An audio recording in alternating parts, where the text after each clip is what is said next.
1757-তে যখন আমরা 23শে জুন ব্রিটিশদের কাছে ক্ষমতা হারিয়েছি, তখন ক্ষমতা হারিয়েছি পুরো ভারতের, মানে মুসলমানদের হাতে তখন ছিল পুরো ভারত। বাদশাহ আলমগীর শেষ মোগল বাদশাহ, কাবুল থেকে নিয়ে আরাকান পর্যন্ত একচ্ছত্র আধিপত্য মুসলমানদের। তাহলে যতক্ষণ পর্যন্ত পুনরায় মুসলমানদের অখণ্ড ভারত প্রতিষ্ঠিত না হয়েছে, ততক্ষণ পর্যন্ত পূর্ণাঙ্গ স্বাধীনতা অর্জিত হয়নি। দুইটা কারণে আমাদের স্বাধীনতা পূর্ণাঙ্গ নয়: এক, সিস্টেম ব্রিটিশদের; দুই, আমাদের কন্ট্রোলে ছিল কাবুল থেকে আরাকান, আর পেয়েছি কতটুকু? এই বঙ্গোপসাগরের কোনায় এতটুকু, আর ওই আফগানিস্তানের পাহাড়ের কোনায় এতটুকু। তাহলে তো এটা হলো না। যতক্ষণ পর্যন্ত অখণ্ড মুসলমানদের ভারত প্রতিষ্ঠিত না হয়েছে, মুসলমানদের অখণ্ড ভারত, এবং যতক্ষণ পর্যন্ত পূর্ণাঙ্গ ইসলামী সিস্টেম, ব্রিটিশদের রেখে যাওয়া যে সিস্টেম, ওটা ভেঙে না পড়েছে, ততক্ষণ পর্যন্ত পূর্ণাঙ্গ গোলামি থেকে মুক্তি হবে না। এই গোলামির অসংখ্য আলামত এবং চিহ্ন আমাদের শরীরের মধ্যে আছে। ঠিক যেমন ফেরাউনের গোলামির চিহ্ন এবং আলামত বানু ইসরাইল বহন করত। ফেরাউনকে ডুবতে দেখার পরও বানু ইসরাইল বলছে, লান নুমিনা লাকা হাত্তা নারাল্লাহ জাহরাতান। মুসা, তোমার তাওরাতের উপর ঈমান আনবো না যতক্ষণ না তোমার আল্লাহকে এই চোখে না দেখছে। ফেরাউনের মতো বাদশাকে পানিতে ডুবতে দেখার পর, সমুদ্রের মধ্যে রাস্তা তৈরি হওয়ার পর, কে বলতে পারে যে আল্লাহকে চোখে দেখা লাগবে? এর চেয়ে বড় আল্লাহর নিদর্শন কি হতে পারে? তাহলে এরা কি পরিমাণ 2 নম্বর কওমে পরিণত হয়ে গেছিল গোলামি করতে করতে, যে নবীকে বলতেছে আল্লাহকে চোখে দেখতে হবে। শুধু তাই না, ওদের জন্য জান্নাত থেকে খাবার আসতো, মান্না এবং সালওয়া। সেখানে তারা বলতেছে নবীকে, লান নাসবিরা আলা তুআমিন ওয়াহিদ ফাদউ লানা রাব্বাক। এই এক খাবার প্রত্যেক দিন ভালো লাগে না, নাউজুবিল্লাহ। জান্নাত থেকে যে খাবার আসতো, যে মাশরুম আসতো, সেই মাশরুমের 1 কেজির দাম এখন 4 থেকে 5 লক্ষ টাকা। পৃথিবীর সবচেয়ে উন্নত প্রজাতির মাশরুম জান্নাত থেকে আসতো, যেটার 1 কেজির বর্তমান বাজার মূল্য 4 থেকে 5 লক্ষ টাকা। সেই মাশরুম আর সেই পাখির গোস্তকে তারা বলতেছে এই এক খাবার ভালো লাগে না। তোমরা বল, ঠিক আছে, তাহলে যুদ্ধ করে জেরুজালেম বিজয় করো। তখন তারা বলল, ইজহাব আনতা ওয়া রাব্বুকা ফাকাতিলা। মুসা, তুমি আর তোমার আল্লাহ গিয়ে যুদ্ধ করো, আমরা পারবো না। লান নাদখুলা ফিহা হাত্তা ইয়াখরুজু মিনহা ইন্না ফিহা কওমান জাব্বারিন। বলে, এখানে অত্যন্ত প্রতাপশালী বিশাল দেহের অধিকারী মানুষেরা বসবাস করে, এরা যতক্ষণ এই শহরে আছে আমরা ঢুকবো না, এই শহরে যুদ্ধ করতে পারবো না এদের সাথে। 40 বছরের আযাব আসলো। তারপরে ইউশা বিন নুনের মাধ্যমে, লম্বা ঘটনা, ওটাতে যাবো না, ইউশা বিন নুনের মাধ্যমে বিজয় হলো। তো জেরুজালেম যখন বিজয় হলো, তখন আল্লাহ আদেশ দিল, দেখো, এত তোমাদের ধোঁকাবাজির পর, এত 2 নম্বরই করার পর, তারপরও তোমাদের আমি ক্ষমা করে দিলাম। ক্ষমা করে দিয়ে সূর্যকে থামিয়ে দিয়ে জেরুজালেম বিজয় করেই দিলাম। এখন অন্তত আল্লাহর শুকরিয়া স্বরূপ এই জেরুজালেমে প্রবেশের সময় মাথা নত করে প্রবেশ করো, সিজদা অবস্থায় প্রবেশ করো, আর মুখে বলো হিত্তাতুন। হিব্রু ভাষায় হিত্তাতুন মানে আস্তাগফিরুল্লাহ। মুখে বলতে থাকো আস্তাগফিরুল্লাহ, আর নত মাথায় প্রবেশ করো। মুহাম্মদ সাল্লাল্লাহু আলাইহি ওয়াসাল্লাম যেদিন মক্কা বিজয় করবেন, ওই দিন উনি প্ল্যান করে, পরিকল্পনা করে, মক্কার অলিগলি ওনার চেনা। 40 বছর মক্কায় কাটিয়েছেন, জন্ম, বংশ, শৈশব, কৈশোর সব মক্কা। শরীফপুরের যেমন অলিগলি আপনার চেনা। তো মুহাম্মদ সাল্লাল্লাহু আলাইহি ওয়াসাল্লাম মক্কার যেই দিক থেকে কাবায় গেলে উঁচু দিক থেকে নামা হবে, মক্কা বিজয়ের দিন তিনি ওই গলি চয়েস করেছেন। কেন? তাহলে উঁচু দিক থেকে নামলে বাহনের মাথাও থাকবে নিচু, আর উনি যেই উঠে বসে থাকবে ওনারও মাথা অটোমেটিক নিচু হবে। নিচু হতে হতে ওনার মাথা একদম সামনের যে বাহনের যে রাহাল থাকে ওইটাতে লেগে গেছে, আর উনি মুখে আল্লাহ সুবহানাহু ওয়া তাআলার তাসবিহ পাঠ করতেছে। কেন? এই আদেশ জেরুজালেম বিজয়ের সময় বানু ইসরায়েলকে দেওয়া হয়েছিল। তো বানু ইসরায়েল কি করেছিল? বানু ইসরায়েল মাথা আগে না দিয়ে মাথা এরকম করে পিছন আগে দিয়েছিল, আর মুখে হিত্তাতুন উচ্চারণ না করে করেছিল হিনতাতুন। হিনতাতুন মানে গমের দানা। অথচ এরা নবীদের সন্তান। দাউদ আলাইহিসসালাতু ওয়াসসালামের যুগে আল্লাহ বলল, দেখো, দাউদের কোরআন, দাউদের জাবুর সব মাছেরা বুঝতে পারে, শনিবারের দিন এই মাছগুলো দাউদের তেলাওয়াত শোনার জন্য আসে, এদেরকে তোমরা শিকার করিও না। এরা বলল ঠিক আছে, শনিবারের দিন শিকার করব না। মাছগুলোকে এইভাবে বেড়া দিয়ে বানা দিয়ে আটকে রেখে দিল, ধরলো না। ওই মাছগুলোকে রেখে দিল, দিয়ে রবিবারের দিন ধরে বলছে কই আমরা তো শনিবারে ধরিনি। মাছ কিন্তু ঠিকই আটকে রেখে দিয়েছে। যে রবিবারের দিন ধরে বলতেছে আমরা কোন বারে ধরিনি, শনিবারে ধরিনি। এই যে 2 নম্বরই বুদ্ধি, এগুলো ওরা কোথায় পেল? ধোঁকাবাজি, দুর্নীতি বাঙালিদের মতো কই শিখল? ফেরাউনের 300 বছর গোলামিতে শিখেছে। গোলামি মানুষকে মিথ্যা বলতে বাধ্য করে। যখন আমি গোলাম, আমার রুজি রুটির ব্যবস্থা নাই, তখন আমি একটা টাকার জন্য মিথ্যা বলব, একটা রুটি নিয়ে কাড়াকাড়ি করব, একটা রুটির জন্য আরেকজনকে হত্যা করব। এটা গোলাম থাকলে ন্যাচার এরকম হয়ে যায়। এই জন্য মুসা আলাইহিস ইসলামকে আল্লাহ গোলাম অবস্থায় বড় না করে ফেরাউনের বাড়িতে বড় করেছে। এই জন্য মুসা আলাইহিস ইসলামের মানসিকতা আর বানু ইসরাইলের মানসিকতা মিলত না। এরা গোলাম, কেন এদের জীবন এভাবেই পার হয়েছে। আর মুসা আলাইহিস ইসলাম প্রিন্স অবস্থায়, রাজপুত্র অবস্থায় ফেরাউনের বাড়িতে বড় হয়েছে। তো ওনার মধ্যে গোলামির মানসিকতা নাই, ফলত মুসা আলাইহিস ইসলামের মানসিকতার সাথে বানু ইসরাইলের মানসিকতা মিলে না। মুসা আলাইহিস ইসলাম শেষ পর্যন্ত আল্লাহকে বলল, আল্লাহ এই কওমের দায়িত্ব আমি নিতে পারবো না, আমাকে উঠিয়ে নিয়ে যান। তো আমাদের মূল আলোচনার বিষয়বস্তু ছিল যে গোলামির চিহ্ন, গোলামি মানুষের চরিত্র নেচার পরিবর্তন করে দেয়। গোলামি মে বদল জাতি হে কওমো কা জমির, আল্লামা ইকবাল বলেছে। তো আমরাও সেটার আলামত এবং চিহ্ন বহন করতেছি। এবং ব্রিটিশরা বা পাশ্চাত্য সাম্রাজ্যবাদীরা 2টা জিনিস মুসলমানদের রন্ধ্রে রন্ধ্রে, রগে রগে, বাড়িতে বাড়িতে, ঘরে ঘরে প্রবেশ করিয়েছে, যেন মুসলমানদের মধ্যে গোলামির কালচার কন্টিনিউ করে। গোলামির কালচার মানে ধোঁকাবাজি, দুর্নীতি, মিথ্যা, এটার কালচার। সেটার একটা হচ্ছে গণতন্ত্র। গণতান্ত্রিক সিস্টেম এত নিকৃষ্ট যে এখানে এক দলের একজন পদপ্রার্থী আর এক দলের বিরুদ্ধে তো মিথ্যা বলবে, একই দলের মনোনয়ন প্রার্থী একই আসনের 10 জন, এদের প্রত্যেককেই মনোনয়নটা নেওয়ার জন্য লিয়াজু করতে হয়, লবিং করতে হয়, টাকার লেনদেন করতে হয়, আরেকজনের নামে দুর্নাম করতে হয়। এই যে লবিং, লিয়াজু, টাকার লেনদেন, আরেকজনের নামে দুর্নাম, এই প্রত্যেকটা পদক্ষেপের সাথে মিথ্যা জড়িত আছে। তাহলে এই মিথ্যার কালচারের মধ্যে দিয়ে গিয়ে তাকে মনোনয়ন নিতে হচ্ছে।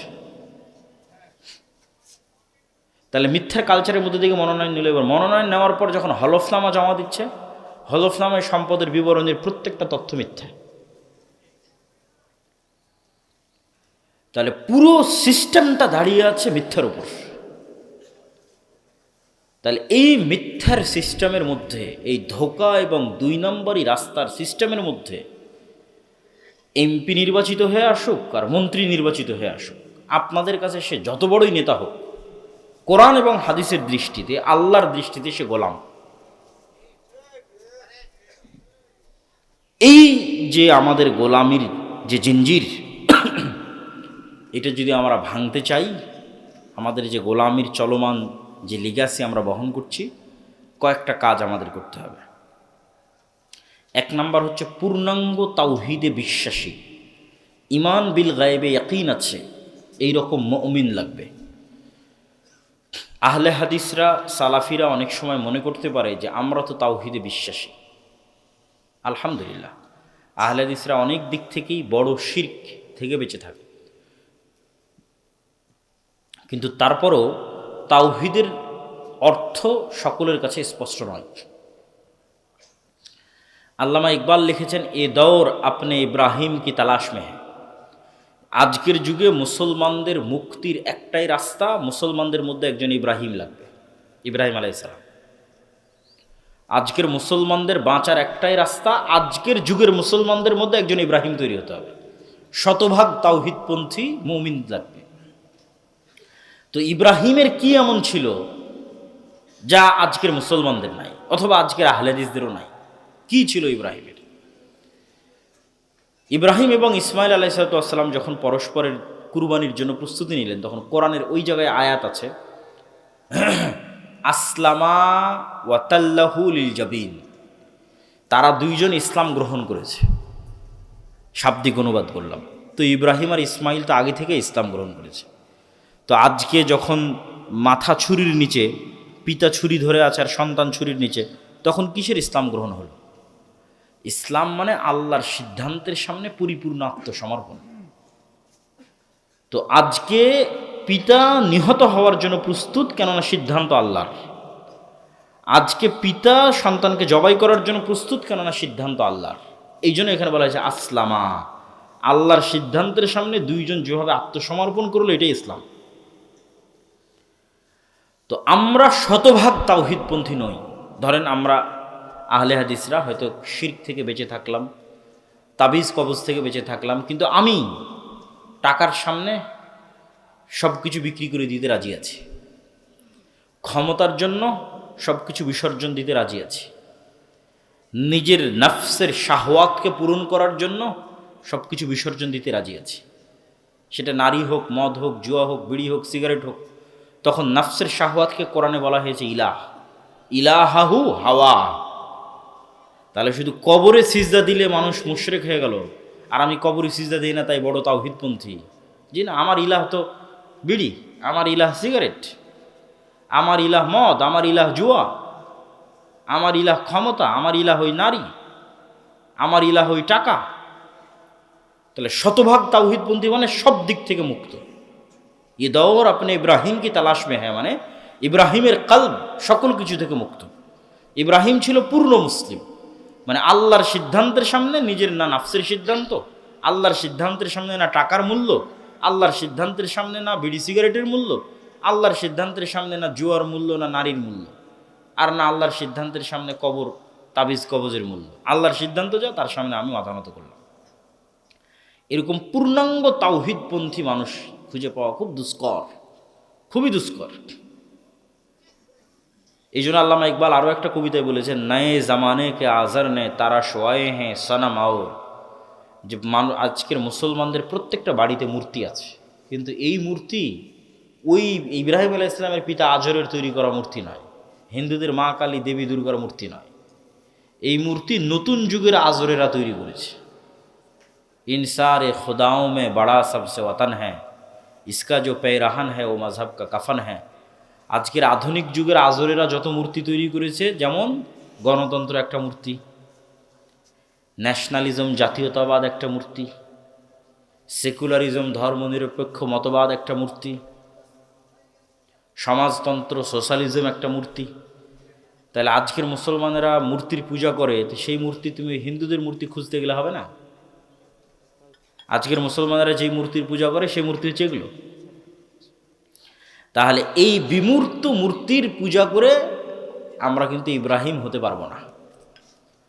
তাহলে এক নাম্বার বিজয়ের শর্ত হচ্ছে পূর্ণাঙ্গ তাওহীদপন্থী মুমিন লাগবে, ইব্রাহিমের মতো মানদণ্ড, ইব্রাহিম আলাইহিস সালাতু ওয়াস সালাম মতো শতভাগ তাওহীদপন্থী, ঈমান বিল গায়বে শতভাগ ইয়াকিন। 2 নাম্বার, নিশ্চিতভাবে বিশ্বাস করতে হবে আল্লাহর সাহায্য ছাড়া, গায়েবী মদদ ছাড়া ইসলাম এবং মুসলমানদের বিজয় হয় না। আর আল্লাহর সাহায্য এবং গায়েবী মদদ নিশ্চিত করতে হবে আমি কেমনে পাবো? দুনিয়ার শক্তিতে আমি যদি পারমাণবিক বমেরও মালিক হয়ে যাই, আর যদি আল্লাহর গায়েবী মদদ না থাকে, ইসলাম আর মুসলমানদের বিজয় হবে না। ব্যক্তিগত বিজয় হতে পারে, কোনো দলের বিজয় হতে পারে, দুনিয়াবী কোনো স্বার্থ হাসিল হতে পারে, কিন্তু পূর্ণাঙ্গ যে ইসলাম এবং মুসলমানদের বিজয়ের কথা বলছি, ওইটার জন্য আল্লাহর সাহায্য লাগবে। আল্লাহর সাহায্য কিভাবে আসবে? অনেকগুলো বিষয়ের মাধ্যমে আল্লাহর সাহায্য আসে, তার মধ্যে 2টো বিষয় আজকের আলোচনায় উল্লেখ করব। একটা হচ্ছে সালাত, আর একটা হচ্ছে জিকির। এই 2টা পয়েন্টের আলোচনা খুব মনোযোগ দিয়ে শুনতে হবে, সালাত এবং জিকির। সালাত হচ্ছে পৃথিবীতে থাকা এমন এক উন্নত প্রযুক্তি বা টেকনোলজি বা মাধ্যম বা উপায়,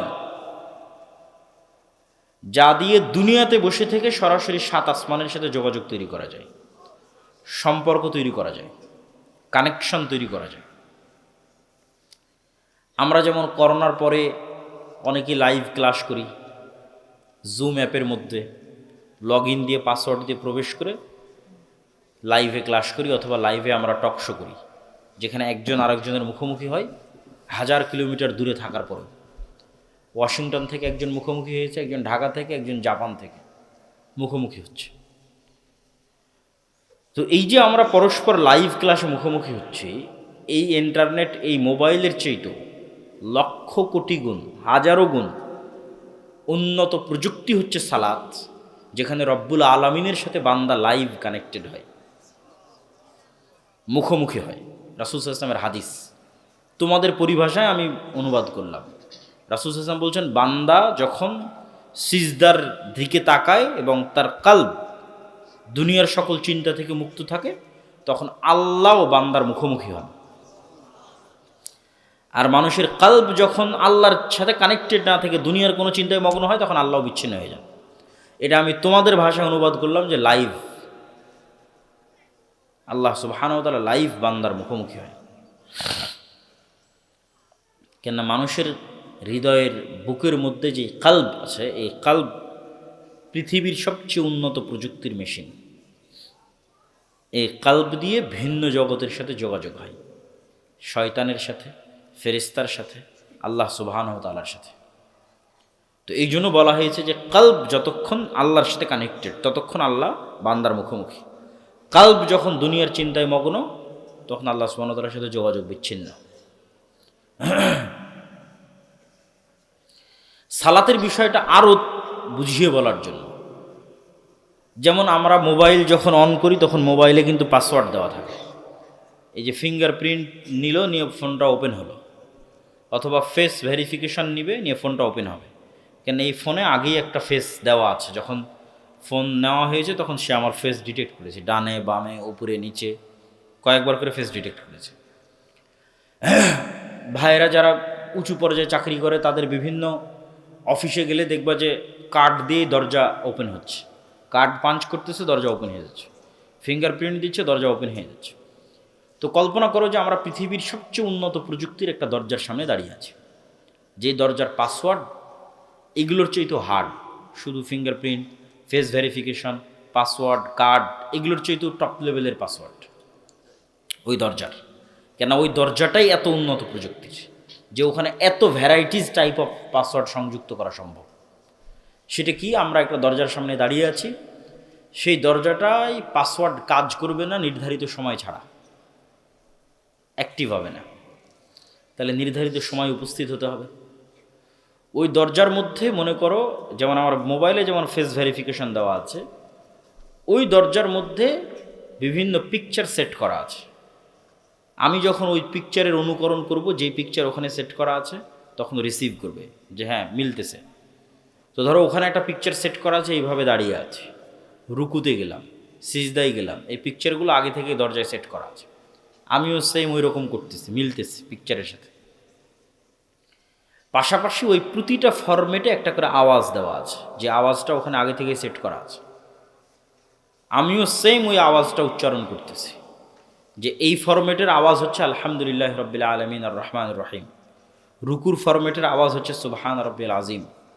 তাহলে নির্ধারিত সময়ে, নির্ধারিত ফরম্যাটে, নির্ধারিত আওয়াজ যখন মিলে গেছে, তখন দরজাটা খুলে গেছে।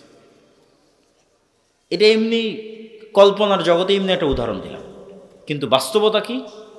বাস্তবতা হচ্ছে সালাত এর চাইতেও বড়, এর চাইতেও উন্নত এবং টপ লেভেলের আল্লাহ সুবহানাহু তাআলার সাথে যোগাযোগের যে বন্ধ দরজা আছে, আল্লাহ সুবহানাহু তাআলার সাহায্য পাওয়ার যে বন্ধ দরজা আছে, সেই বন্ধ দরজা উন্মুক্ত হয়ে যাবে, আল্লাহর সাথে যোগাযোগের সেই বন্ধ দরজা খুলে যাবে।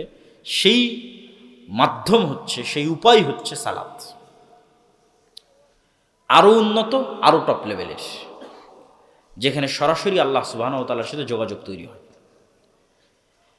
এই জন্যই রাসূলুল্লাহ সাল্লাল্লাহু আলাইহি ওয়াসাল্লাম সূর্যগ্রহণে সালাত আদায় করেন, চন্দ্রগ্রহণে সালাত আদায় করেন, বৃষ্টি না হলে সালাত আদায় করেন, জানাজায় সালাত আদায় করেন, এমনকি যুদ্ধের মাঠেও সালাত আদায় করেন।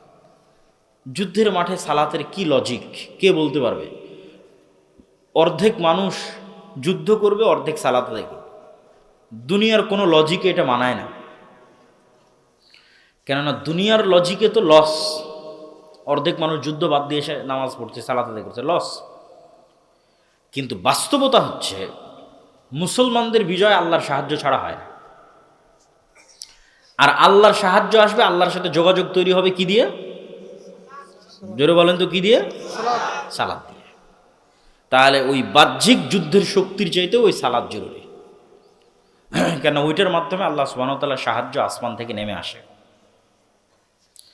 এটা আমি আপনি যতটুকু জানি, আমার এবং আপনার চেয়ে বেশি জানে মুহাম্মদ সাল্লাল্লাহু আলাইহি ওয়াসাল্লাম।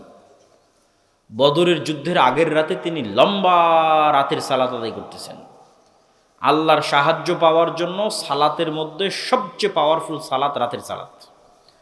মুহাম্মদ সাল্লাল্লাহু আলাইহি ওয়াসাল্লামের লম্বা রাতের সালাত আদায় করা দেখে আবু বকর রাদিয়াল্লাহু তাআলা আনহু বলতেছেন, কাফাকা মুনাশাদাতাকা রাব্বাক, আপনি নবী হয়ে এত সালাত আদায় করা লাগে আল্লাহর কাছে, রাতে দোয়া করা লাগে, অনেক হয়েছে, যথেষ্ট, বাস আর কত? ক্লান্ত হয়ে গেছে আবু বকর রাদিয়াল্লাহু তাআলা। কিন্তু রাসূলুল্লাহ সাল্লাল্লাহু আলাইহি ওয়াসাল্লাম করতেই আছে, এই জন্য যে মুহাম্মদ সাল্লাল্লাহু আলাইহি সাল্লাম আবু বকরের চেয়েও বেশি জানে যে কাল বদরের যুদ্ধে উনি আল্লাহর সাহায্য ছাড়া জিততে পারবেন না। দুনিয়াবী শক্তিতে উনি যতই শক্তিশালী হোক, বিজয় সম্ভব নয় যতক্ষণ কার সাহায্য না পাওয়া যাবে? আল্লাহর। আর মুহাম্মদ সাল্লাল্লাহু আলাইহি ওয়াসাল্লাম আবু বকরের চেয়ে ভালোভাবে জানেন যে আল্লাহর সাহায্য পেতে হলে আমাকে রাতের সালাতে দাঁড়াতেই হবে, কোনো রাস্তা নেই। এটাই টেকনোলজি, এটাই সেই প্রযুক্তি যা দিয়ে আসমান থেকে আল্লাহর সাহায্য নেমে আসবে।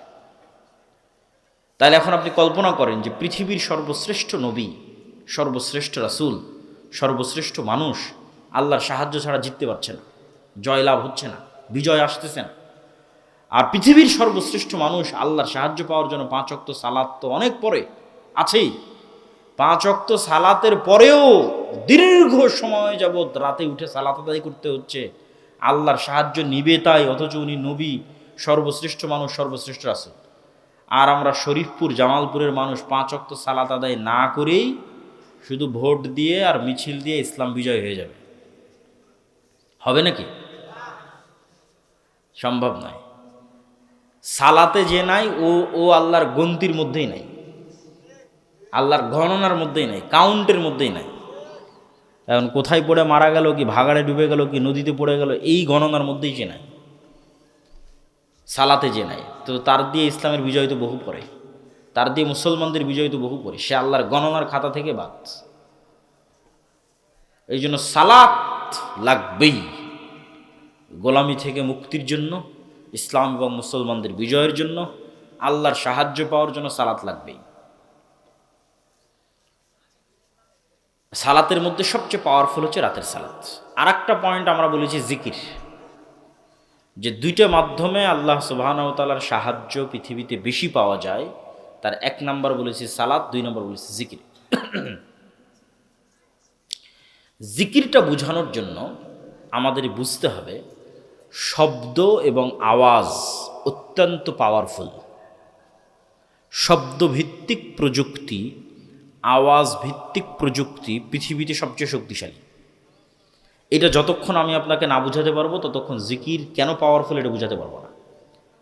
তার আগে আমাদের বর্তমান সভ্যতা কোন প্রযুক্তির উপর দাঁড়িয়ে আছে? 1 মিনিট।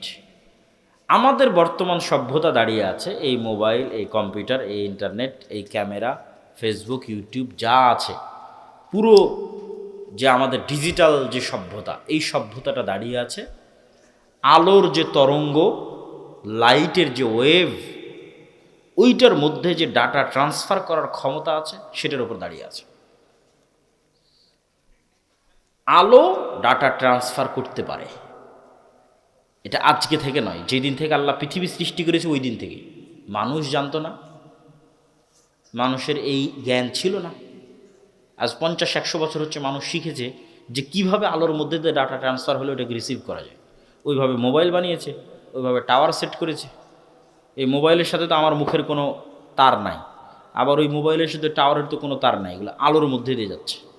আমার কথাটা আলোর মধ্যে দিয়ে, ওই মোবাইলের মধ্যে দিয়ে আমেরিকাতে লাইভ প্রচার হচ্ছে, এখান থেকে আলোর মধ্যে দিয়ে আমেরিকাতে যাচ্ছে, আলোর গতির সাথে, এবং আমার ভিডিওটাও।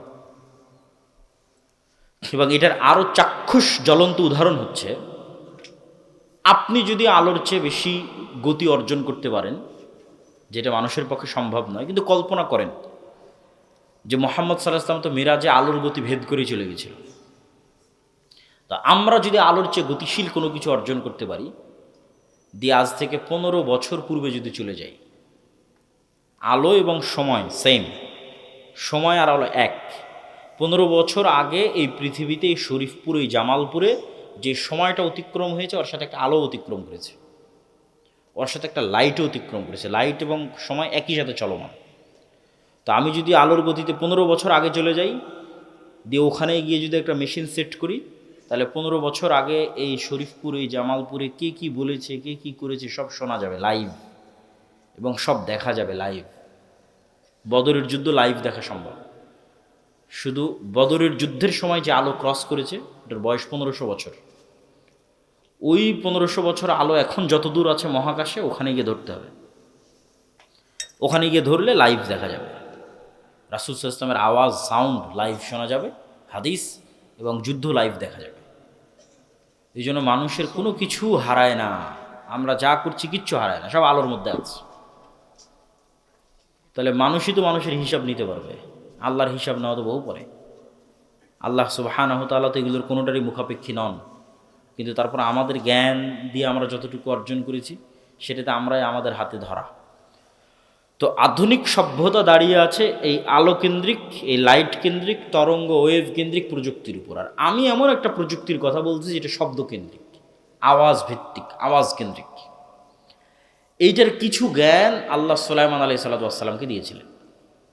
ওমা উতিতু মিনাল ইলমি ইল্লা কালিলা। পিঁপড়া কি বলছে সেটা বোঝা, এবং আমি কোন কোন ধরনের আওয়াজ বের করলে পিঁপড়া বুঝবে। যেমন আমি কিন্তু এখন একটা আওয়াজই বের করতেছি, এটা বাংলায়। এটাই যদি আমি ইংরেজিতে বের করি, তার বলবো মাই নেম ইজ আবদুল্লাহ। এটাই যদি উর্দুতে বের করি, তাহলে সে আওয়াজটা হচ্ছে মেরা নাম আবদুল্লাহ। ঠিক আছে? তাহলে সেম জিনিস আমি ভিন্ন ভিন্ন আওয়াজে বের করতেছি। আরবি যদি বলি তাহলে আনা আবদুল্লাহ, ইসমি আবদুল্লাহ। তাহলে এইরকমই আওয়াজের কোনো একটা ধরন আছে যেটা পিঁপড়া বুঝে, ওইটা আমরা জানি না। এইরকমই আওয়াজের কোনো একটা ধরন আছে যেটাতে আমরা পাখির সাথে কথা বলতে পারবো, কিন্তু জানি না। এইটার কিছু জ্ঞান আল্লাহ সুলাইমান আলাইহিস সালাতু ওয়াস সালামকে দিয়েছিলেন। সুলাইমান আলাইহিস সালাতু ওয়াস সালামের যুগে যতগুলো ব্যতিক্রম ধর্মী ঘটনা আছে, তার মধ্যে একটা ব্যতিক্রম ধর্মী ঘটনা হচ্ছে বিলকিসের সিংহাসন, যে চোখের পলকে নিয়ে আসা হলো। তো বিলকিসের সিংহাসনের কথা যখন সুলাইমান আলাইহিস সালাতু ওয়াস সালাম বললেন কে নিয়ে আসতে পারবে, তখন ইফরিত নামে একজন জিন বলল, ক্বালা ইফরিতুম মিনাল জিন্নি আনা আতিকা বিহি ক্বাবলা আন তাকুমা মিন মাকামিক। আপনি যেখানে বসে আছেন যে চেয়ারে, এখান থেকে দাঁড়ানোর আগে আমি ওই বিলকিসের চেয়ার নিয়ে আসবো। এইটা সুলাইমান আলাইহিস সালামের পছন্দ হয়নি। আরেকজন বলল আল্লাযী ইনদাহু ইলমুম মিনাল কিতাব। আরেকজন যে মানুষ না জিন, তার কোরআনে বলা নেই, এভাবে বলা আছে। আরেকজন বলল যার নিকটে ইনদাহু ইলমুম মিনাল কিতাব, কিতাবের জ্ঞান আছে। কিতাবের কি জ্ঞান আছে আল্লাহ ভালো জানে। সে বলল আপনার চোখের পলক পড়ার আগে বিলকিসের সিংহাসন এখানে উপস্থিত হবে।